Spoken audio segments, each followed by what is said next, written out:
Lee Juno had been on edge since the moment he woke up that morning. Today was the big demonstration of the Celestial Vanguard, and as the only human at the Galactic Defense Academy, he felt the weight of representing his entire species. He adjusted his cadet uniform one last time before joining the other engineering students in the Grand Assembly Hall. The massive chamber buzzed with excitement. Dozens of alien species mingled, some with multiple limbs, others with exoskeletons, a few composed almost entirely of light. Shunho still couldn't believe he was here, 3 years into his education at the most prestigious military institution in the known universe. As he found his place in formation, several of his classmates shifted away slightly. Shunho pretended not to notice. The subtle rejections had become routine since his arrival. Humans came from Earth, classified as a death world due to its high gravity, extreme weather patterns, and abundance of predators. Many aliens considered humans unpredictable and dangerous, their bodies built to survive conditions that would kill most sentient species. Commander Ta floated to the center platform, her translucent body pulsing with blue energy.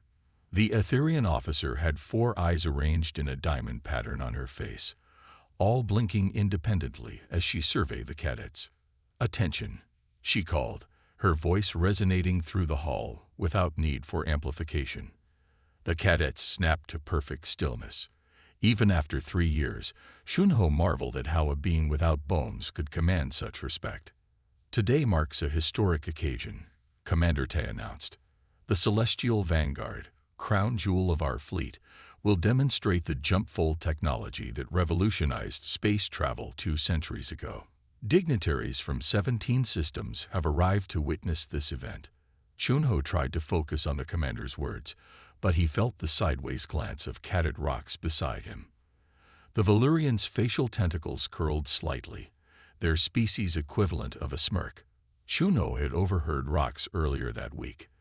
The human will finally see what real technology looks like, not the primitive combustion engines his kind still uses. Commander Ta continued, "The Vanguard represents the pinnacle of consortium engineering. Its quantum propulsion core took our greatest minds 3 centuries to perfect. Its defensive systems." A sharp, piercing alarm cut through her speech. The lights in the hall flashed red. Commander Te's body shifted from blue to an alarmed orange as her personal communication device illuminated with urgent messages. The cadets began murmuring nervously. Shunho watched the commander's 4 eyes widen as she read the incoming alert. "Silence," she ordered, her voice dropping an octave. "The Vanguard systems are failing. We have a Level 1 emergency." The assembly hall erupted in concerned chatter. Level 1 meant potential loss of life or catastrophic damage. "Engineering team leaders, report to Bay 7 immediately," Commander Ta hissed, her form now pulsing between orange and red. "This is not a drill." All other cadets returned to quarters until further notice. Chaos broke out as cadets rushed to follow orders. Shunho fell in line with the other engineering students heading back to the dormitory wing. His heart raced. Whatever was happening on the Vanguard, it had to be serious to cause such alarm in the usually composed Commander Ta. As they rounded a corner, Lieutenant Kim stepped out from a side corridor. The Novan officer's crystalline face caught the emergency lights, refracting them in jagged patterns. "Engineering team," Lieutenant Kim called, his voice grating like stones being crushed. "Redirect to Bay 7. We need all hands." The cadets looked at each other nervously. Only senior engineers were supposed to handle Level 1 emergencies. As they changed direction, Lieutenant Kim's crystal eyes fixed on Shunho. "You too, Deathworlder," he said, gesturing with a translucent hand. "Consider it educational." Shunho hesitated, surprised to be included. Kim had never shown him any special attention before. The lieutenant leaned closer, his voice dropping to a whisper that sounded like glass breaking. "Perhaps you'll appreciate the sophistication that took our civilization centuries to develop. Your kind might learn something about real engineering." Ah, there it was. Shunho nodded silently, understanding the true purpose of his inclusion. This wasn't about giving him experience. It was about putting him in his place. The lieutenant wanted him to witness how advanced alien technology was compared to human understanding. To humble them, not include him. The journey to Base 7 was tense. They boarded a gravity tube that shot them across the massive station at disorienting speed. Through the transparent walls, Shunho could see the celestial Vanguard docked in the distance, a magnificent vessel shaped like a silver leaf, its edges lined with pulsing blue energy. Even from here, he could tell something was wrong. The blue pulses were irregular, sometimes flaring bright white before dimming to almost nothing. Lieutenant Kim briefed them as they traveled. The Vanguard's quantum propulsion core is showing signs of destabilization. If it collapses, it could create a temporary rupture in space-time. "How long before critical failure?" asked Cadet Moro, a Seplian whose skin changed color with her emotions, currently a worry purple. 30 minutes, perhaps less, Kim replied grimly. The senior engineers have been working on it for 2 hours with no success. Shunho's stomach tightened. A quantum core rupture could destroy half the station. Thousands would die, including everyone in this tube. The gravity tube deposited them at Base 7's entrance. As the doors slid open, Shunho was hit by a wall of frantic activity. Dozens of senior engineers rushed between workstations. Holographic displays showed incomprehensible equations and diagrams in 3 dimensions. The air smelled of ozone and fear. In the center of the bay, the Vanguard loomed, its boarding ramp extended. Up close, it was even more impressive, and more obviously in distress. Its silver hull now pulsed with erratic flashes of energy that reminded Shunho of lightning storms back on Earth. Lieutenant Kim ushered them toward a group of senior engineers gathered around what appeared to be the main diagnostic console. "These are the engineering cadets," Kim announced. "They're here to observe and assist where needed." Chief Engineer Pell, a Dravian with 6 arms and compound eyes that covered half his face, barely looked up from the console. "Put them on data collection. We need fresh readings from all junction points." As the cadets were assigned tasks, Shunho felt a strange sensation.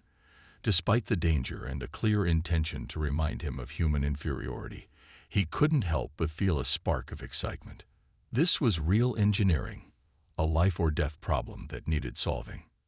And perhaps, just perhaps, growing up on a death world might provide perspective these aliens didn't have.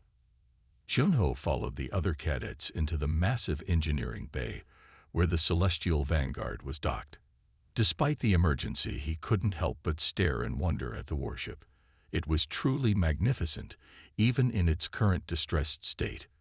The vessel stretched nearly 300 meters from bow to stern, its hull made of a crystalline material that seemed to flow like liquid while remaining solid. Right now, that beautiful hull pulsed with unstable energy, flickering between deep blue and alarming red.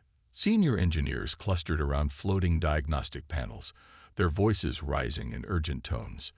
Shunho noticed their movements becoming increasingly frantic as they rushed between workstations. Whatever they were trying wasn't working. Lieutenant Kim directed the cadets to data collection stations around the base perimeter. "Record everything," he ordered. "This is a learning opportunity, even if it's a disaster." Shunho was assigned to monitor Junction Point 7, near where Engineer Park was working. Park was a Vesperian, with a humanoid body, but an insect-like head featuring compound eyes and clicking mandibles. The engineer's 4 hands flew across multiple control surfaces simultaneously. "The quantum propulsion core is destabilizing," Engineer Park explained to a colleague, mandibles clicking rapidly with anxiety. "We've never seen fluctuations like this. The containment field is holding for now, but if the core collapses completely, half the station goes with it." Shunho felt his heart race as he realized the full danger they faced. The quantum core was essentially a controlled tear in spacetime. If it became uncontrolled, the resulting explosion wouldn't just destroy the ship.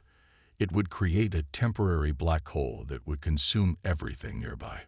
From his station, Shunho could see the main diagnostic display. It showed a 3-dimensional model of the ship's power distribution system, with the quantum core at its center.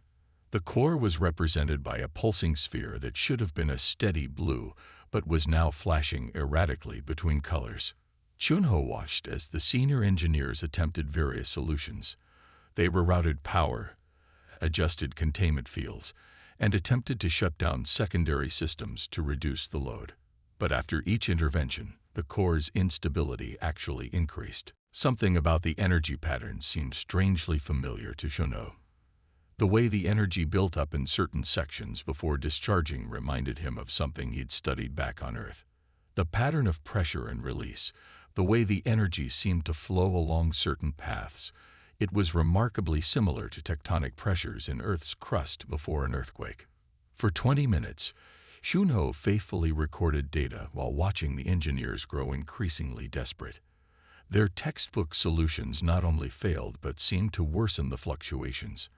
The countdown timer on the main display now showed less than 10 minutes until catastrophic failure. Taking a deep breath, Chunho stepped away from his assigned station and approached the central diagnostic area where Engineer Park was working. "May I see the core schematic?" he asked quietly. The engineers nearby fell silent, turning to stare at him. Engineer Song, the luminarian whose translucent skin glowed with bioluminescent patterns, gave a musical laugh that somehow managed to sound derisive.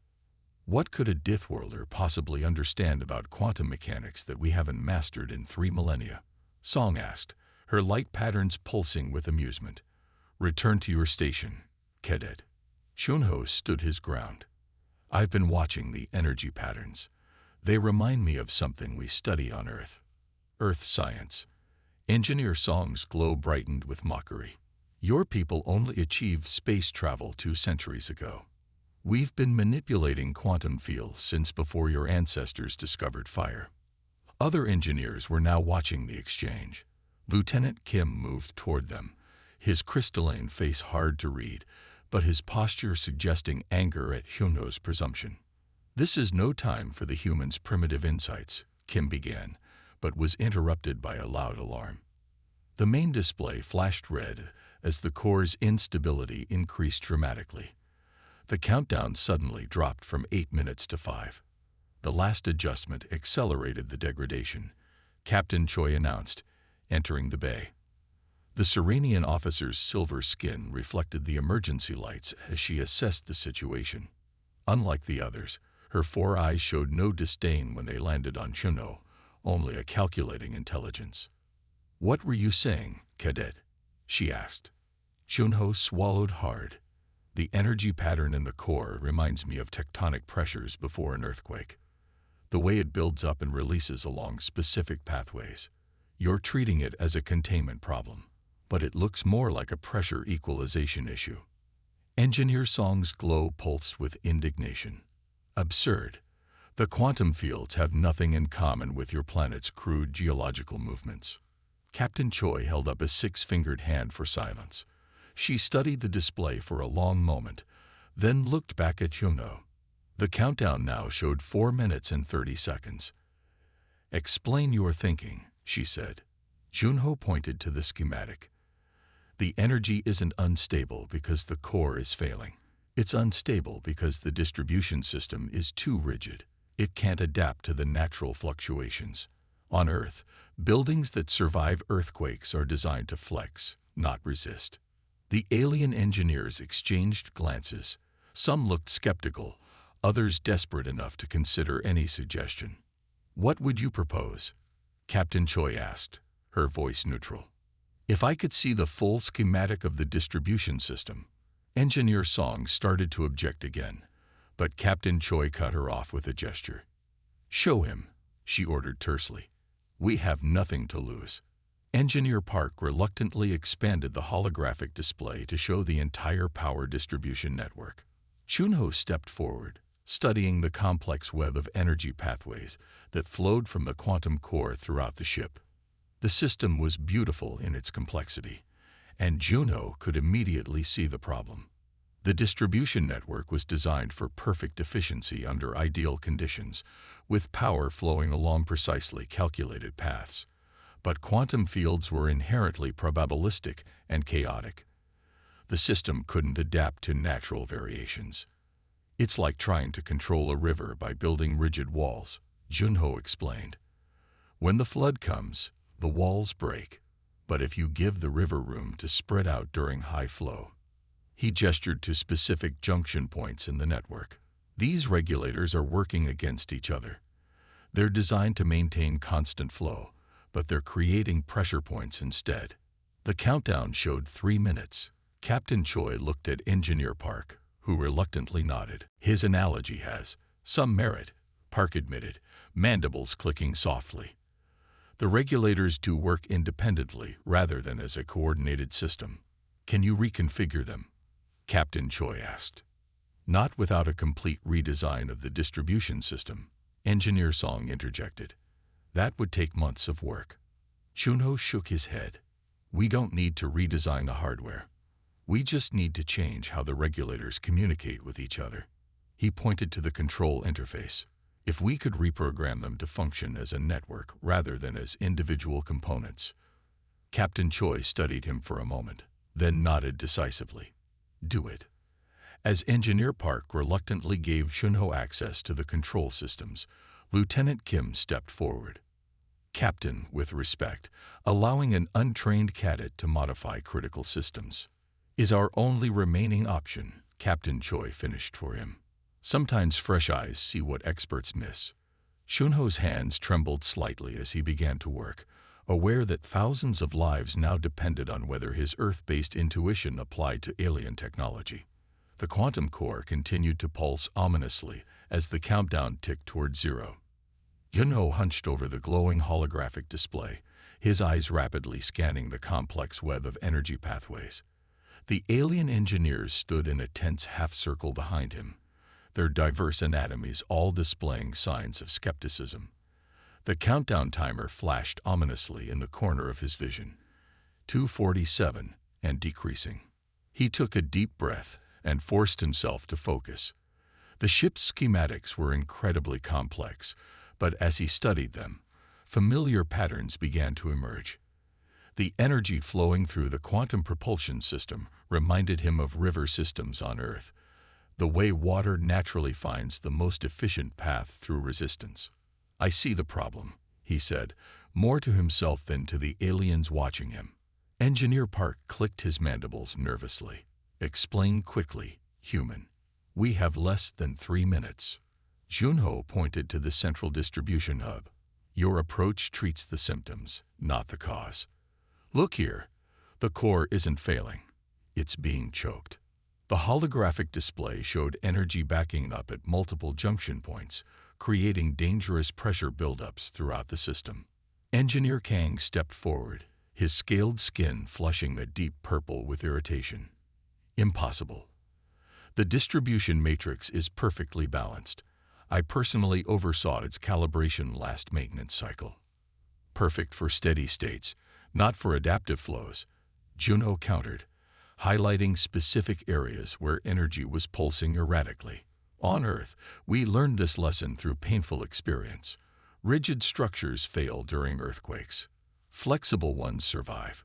He manipulated the display to show the energy distribution across time, revealing how the supposedly stable system actually experienced natural micro-fluctuations that the rigid regulation systems couldn't handle. Your regulators are fighting these natural variations instead of working with them, Junho explained. Each regulator is trying to force perfect flow in its section, but they're not communicating with each other. It's creating pressure points that are growing exponentially. Captain Choi studied the display. Can you fix it? I think so, but I'll need access to the regulation programming matrix. Engineer Yoon, a Nexilian with 4 arms and bioluminescent skin patterns, stepped forward. Captain, this is highly irregular. The human wants to alter fundamental systems that took centuries to perfect. We have 2 minutes until catastrophic failure, Captain Choi replied calmly. Grant him access. With clear reluctance, Engineer Yoon pressed her 6-fingered hand against an authorization panel. A new control interface sprang to life in front of Junho. He immediately began working, fingers flying across the holographic controls. He wasn't reprogramming the entire system. There wasn't time for that. Instead, he was creating a new communication layer that would allow the regulators to work together rather than independently. "What are you doing now?" Engineer Park asked, peering over Junho's shoulder. "I'm applying principles from Earth's river management," Junho explained without slowing his work. "Instead of trying to control the flow at each point, I'm teaching the system to adapt to changing conditions, like adding overflow channels and flexible banks to a river." Engineer Kang studied the code Junho was writing. "This approach is completely backward.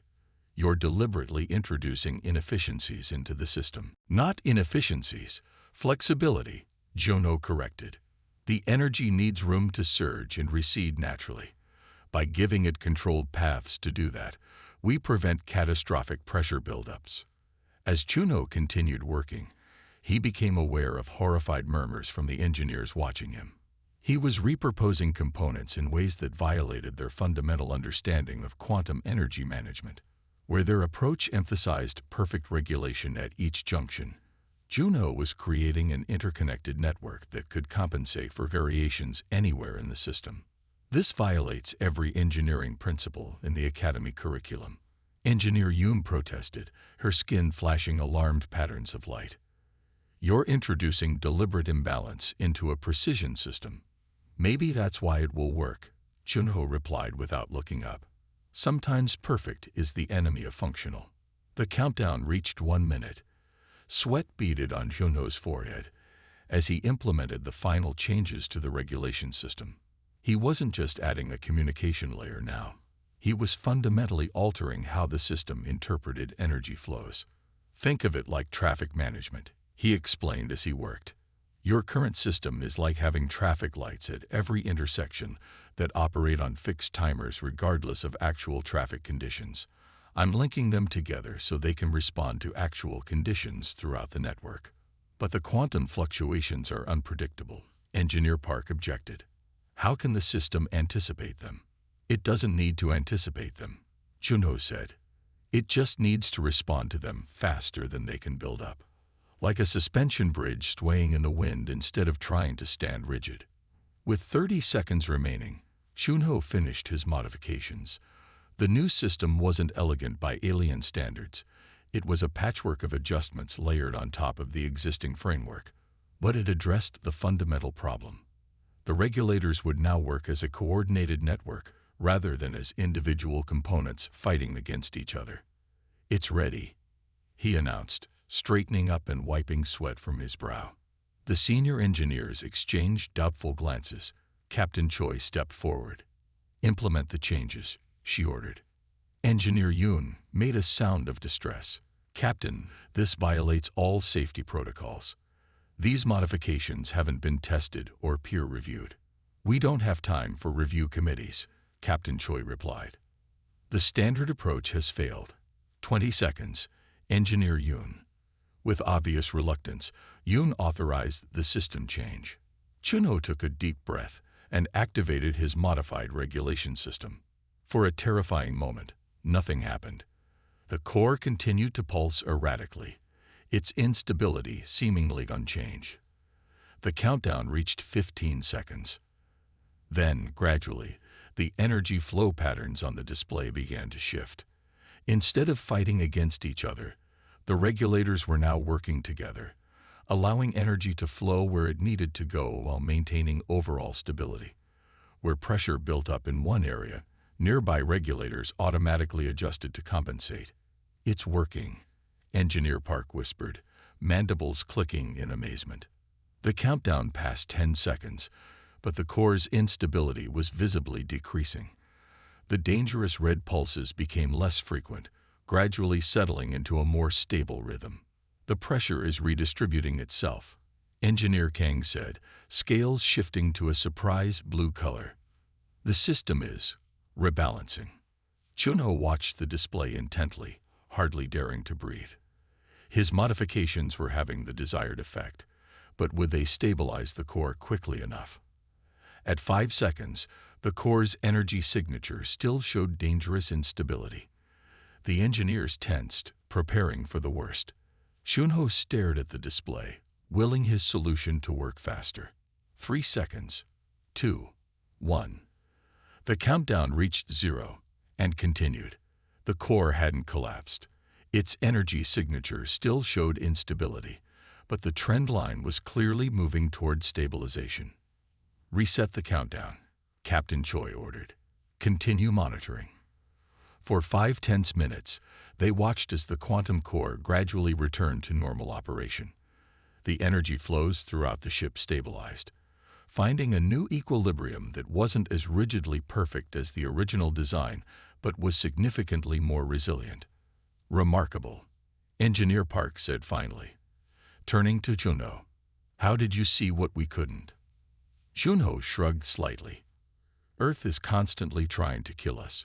We learn to work with natural forces rather than against them because we can't control earthquakes, hurricanes, or floods. We just adapt to them. Captain Choi's silver face showed no expression, but her voice carried a note of respect when she spoke. It seems there's something to be said for the Deathworlder perspective after all. The temporary solution had bought them time, but Junho knew it wouldn't last. The core's energy signature had stabilized somewhat, but new warning lights were already beginning to flash on the diagnostic panels. His patch was working, but the underlying system remained fundamentally flawed. The core is still deteriorating, Engineer Park announced, mandibles clicking nervously. Your solution has slowed the process, but we're only delaying the inevitable. Captain Choi surveyed the data with a calm that Junho admired. How much time have we gained? At current degradation rates, approximately 15 minutes, Engineer Yoon replied, her luminescent skin patterns pulsing with anxiety. Chief Engineer Shin entered the bay, his massive form moving with surprising grace despite his rocky exoskeleton. As the highest-ranking engineer on the station, his presence emphasized the severity of the situation. Report, he demanded, 6 eyes scanning the diagnostic displays. Captain Choi quickly explained what had happened and how Junho's intervention had temporarily stabilized the core. Chief Engineer Shin listened without comment, but the grinding sound coming from his jawline indicated displeasure. You allowed a cadet, a human cadet, to modify critical systems, he finally asked, disbelief evident in his rumbling voice. I did, Captain Choi replied simply, and his modifications prevented an immediate catastrophic failure. Chief Engineer Shin studied the diagnostic displays, thick stone fingers tapping against his crystalline arm in agitation. This is merely delaying the inevitable. The human's patch is crude and unsustainable. I agree, Junho said, surprising everyone by speaking up. But I think I know how to implement a permanent solution. All eyes turned to him. Junho felt his throat go dry under their collective gaze, but pushed forward. The temporary fix shows that the concept works. The distribution network needs flexibility to handle natural quantum fluctuations, but my current implementation is just a software patch layered on top of the original system. What we need is a complete reconfiguration of the physical distribution network. Chief Engineer Shin's rocky features hardened further. Impossible. Such a reconfiguration would take weeks, even months. Not necessarily, Junho countered, moving to the main diagnostic display. If we bypass the standard distribution pathways and create a direct adaptive link between the core and the main systems. He manipulated the display to show what he was proposing, a radical simplification of the distribution system that would eliminate many of the regulation points while strengthening the remaining ones. This is madness, Chief Engineer Shin muttered, stony brow furrowing. Centuries of development, and we're trusting a primitive's intuition over established engineering principles. With respect, sir, Engineer Park interjected, the established principles have failed in this situation.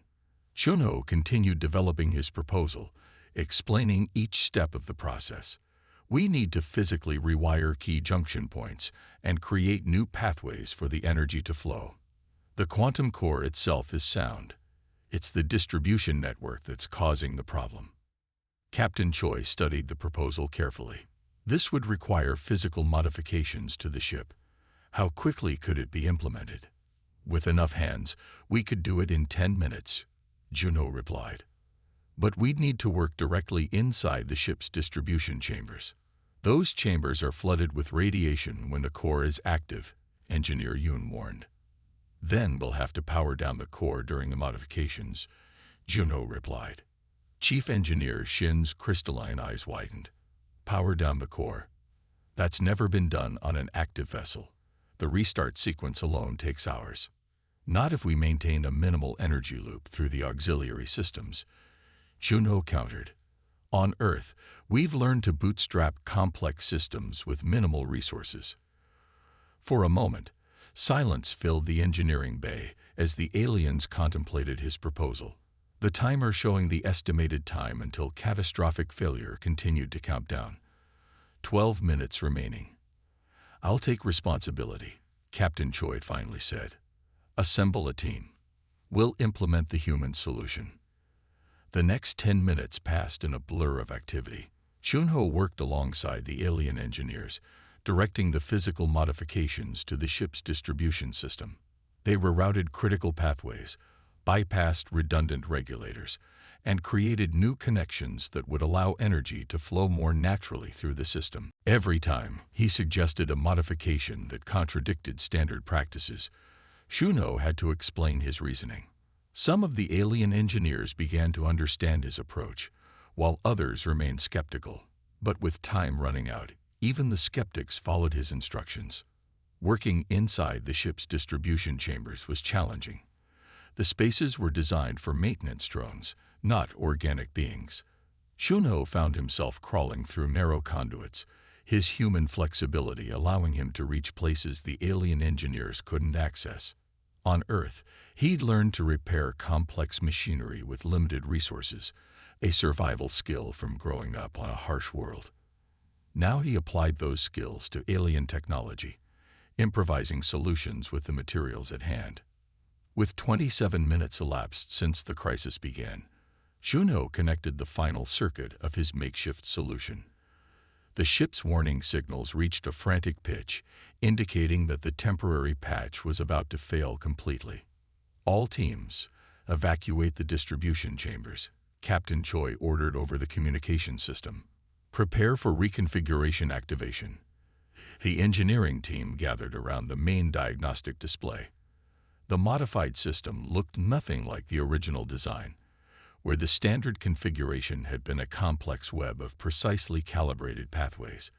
Shunho's design was simpler but more robust, with fewer regulation points but greater adaptability. This is madness, Chief Engineer Shin muttered again, shaking his rocky head. Centuries of development, and we're trusting a primitive's intuition. Shunho ignored him, focusing on the energy flows displayed on the screen. The simulation showed his modifications would work, but simulations weren't reality. There were always variables that couldn't be predicted. All personnel are clear of the distribution chambers, Engineer Park reported. We can proceed with activation. Shunho took a deep breath. Activating reconfiguration now. He pressed his hand against the activation panel. For a moment, nothing happened. Then the ship shuddered violently. Warning klaxons blared as energy readings spiked across all systems. Containment fields are failing, Engineer Yoon shouted, her luminescent patterns flashing in alarm. For 3 terrifying seconds, the energy fluctuations increased dramatically, far beyond safe parameters. The diagnostic display became a sea of red warnings. Several of the alien engineers backed away from the console, certain they were about to witness a catastrophic failure. Shunho held his ground, eyes fixed on the display. Wait for it, he whispered. Suddenly, as if by magic, the chaotic energy patterns began to organize themselves. The red warnings faded to yellow, then to green. The violent shuddering of the ship subsided, replaced by a gentle hum that seemed to resonate through the structure. On the diagnostic display, the energy flows settled into a harmonious pattern, not the rigid, perfectly balanced configuration of the original design, but something more organic, a flowing, adaptive system that responded to natural fluctuations rather than fighting against them. It's Stabilizing, Engineer Park said in disbelief, mandibles clicking rapidly. More than stabilizing, Engineer Yoon added, checking her instruments. These efficiency readings, they're 15% higher than the original configuration. Commander Ta floated into the engineering bay, her translucent form now a calm blue once more. She checked the timer on the main display. 29 minutes and 42 seconds from diagnosis to resolution, she announced. Impressive work. The alien engineers stared in disbelief at their instruments, then at Kono. The human cadet stood quietly, exhaustion evident on his face, but satisfaction in his eyes. Chief Engineer Shin approached the diagnostic display, studying the new energy pattern with his 6 eyes. Impossible, he murmured, but there was a new note in his voice, something that might have been respect. Not impossible, Junho replied softly, just a different approach. Captain Choi placed a 6-fingered hand on Junho's shoulder. It seems we have much to learn from Earth's perspective after all. For the first time since arriving at the academy, Junho felt that perhaps he belonged here, not despite being a Deathworlder, but because of it. News of what happened aboard the Celestial Vanguard spread quickly through the academy. Within days, everyone knew about the human cadet who had solved an engineering crisis that had stumped the most brilliant alien minds. Junho found himself the subject of curious stares in the corridors, not hostile or fearful as before, but interested and even respectful. 3 days after the incident, he received a formal summons to appear before the Academy Council. Such an invitation was rare for a cadet, especially one in only his 3rd year. Junho spent the night before carefully preparing what he would say, knowing this could be a turning point not just for him, but potentially for all humans in the Galactic Defense Force. The council chamber was an impressive circular room with high ceilings and walls made of a material that seemed to shift and flow like liquid crystal. 17 senior officers from different species sat at a curved table on a raised platform. At the center was Admiral Han, the Academy's commanding officer. The Serenian's silver skin seemed to glow under the chamber's soft lighting. Junho stood at attention in the center of the room, aware of the many eyes, some compound, some crystalline, some entirely unlike anything on Earth, all focused on him. Cadet Lee Junho, Admiral Han began, her melodic voice carrying effortlessly through the chamber. You have been called before this council to explain the methodology behind your solution to the Celestial Vanguard crisis.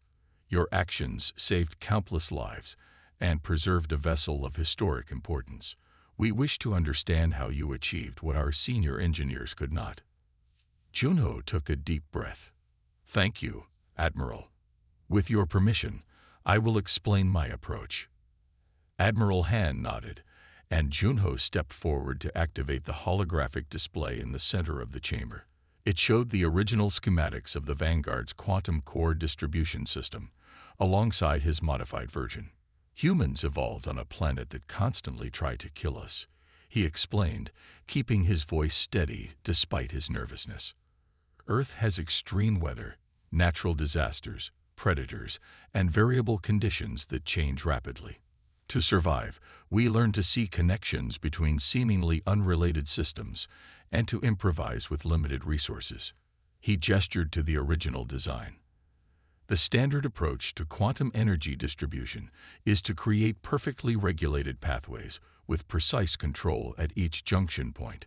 This works beautifully under ideal conditions, but quantum fields naturally fluctuate. They're probabilistic by nature.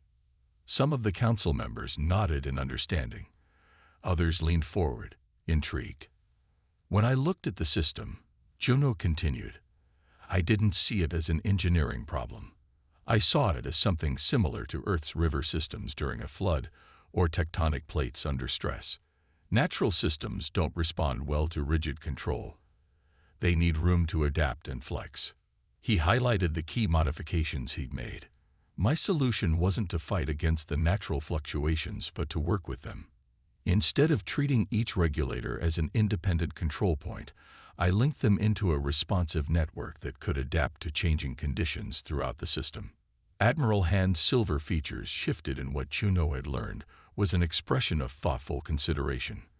While we perfected singular approaches over centuries, your species developed adaptive thinking through survival necessity, she observed. Yes, Admiral, Juno agreed. The quantum core's instability mirrored patterns I'd seen in Earth's geological systems.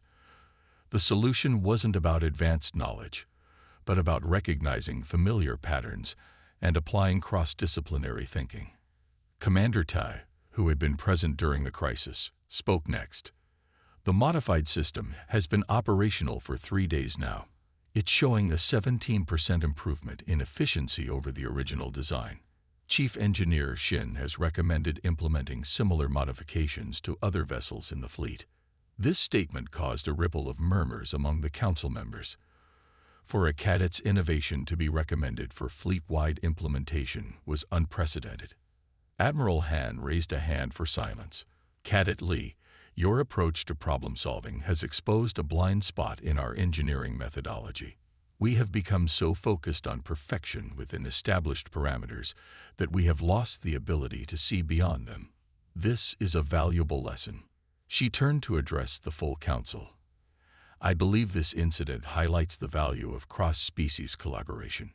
Each civilization brings unique perspectives shaped by their evolutionary history and homeworld conditions. The Deathworlder perspective, while often considered primitive, clearly offers insights our more established approaches may miss. Several council members nodded in agreement. Others looked less convinced but remained respectfully silent. Cadet Lee, Admiral Han continued, in recognition of your contribution, you are being granted special project status. You will continue your regular studies, but you will also work with a cross-disciplinary team to explore applications of your adaptive distribution approach to other systems. Junho stood straighter, surprised and honored by this unexpected recognition. Thank you, Admiral. I'm grateful for the opportunity. Do not thank me, Admiral Han replied with a slight smile. This is not a reward but a recognition of potential. You have demonstrated a valuable perspective. It would be foolish of us not to utilize it. As the council session concluded, several of the alien officers approached Juno to ask questions about his solution. Their interest seemed genuine, without the condescension he had grown accustomed to. For perhaps the first time since arriving at the academy, he felt truly respected for his abilities, rather than merely tolerated as part of a diversity initiative. That evening, as Chunho returned to his quarters, his communication device chimed repeatedly with new messages.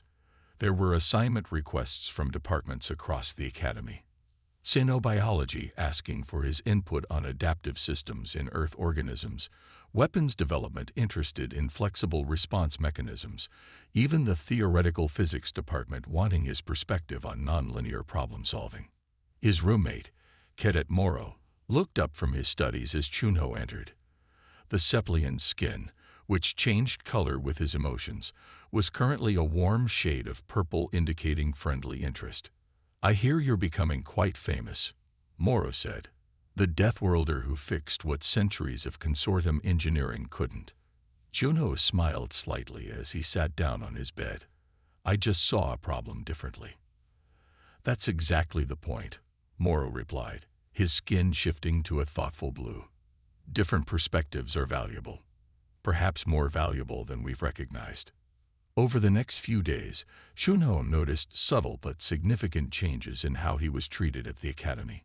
Instructors began to actively seek his input during complex problem-solving exercises. Fellow cadets who had once avoided him now asked to study with him.